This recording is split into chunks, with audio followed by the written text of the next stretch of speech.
અમરેલી જિલ્લાના સાવરકુંડલા પંથકમાં તાજેતરમાં પડેલા ભારે વરસાદ અને શેત્રુંજી તેમજ શેલ નદીમાં આવેલા પૂરના કારણે 22 જેટલા ગ્રામ્ય માર્ગો ધોવાઈ જતા વાહન વ્યવહાર સંપૂર્ણપણે ઠપ થઈ ગયો હતો। અનેક ગામોનો સંપર્ક તૂટી જવાથી સ્થાનિકોને ભારે હાલાકીનો સામનો કરવો પડ્યો। જોકે વરસાદે વિરામ લેતા જ માર્ગ અને મકાન પંચાયત વિભાગે યુદ્ધના ધોરણે મરામતની કામગીરી હાથ ધરી છે।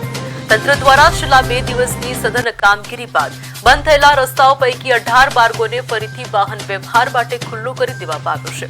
હાલ બાકી રહેલા 3 રસ્તાઓ પર મરામતની કામગીરી પ્રગતિમાં છે, જેને પણ ટૂંક સમયમાં જ કાર્યરત કરી દેવામાં આવશે।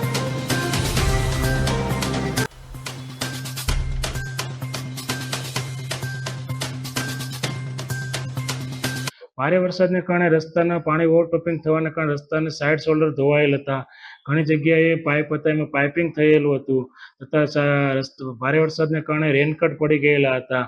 आ रेनकट पड़ी गयेला हता एने डेमेज रस्ताने अत्यारे तात्कालिक धोरणे बोल्डर तथा कोरिसपोल अने आडमुरम नाखी अने कामगीरी चालू करेल हती। तथा अत्रे तालुका पंचायत हस्तकना सावरकुंडला तालुकामां 6 जेसीबी 8 ट्रेक्टर 2 हिटाची तथा 15 लेबरने 15 मजूरो द्वारा अंदाजित 18 रस्ताओनुं डेमेज हतुं तेनी कामगीरी प्रगति करेली छे अने पूर्ण करवामां आवी छे।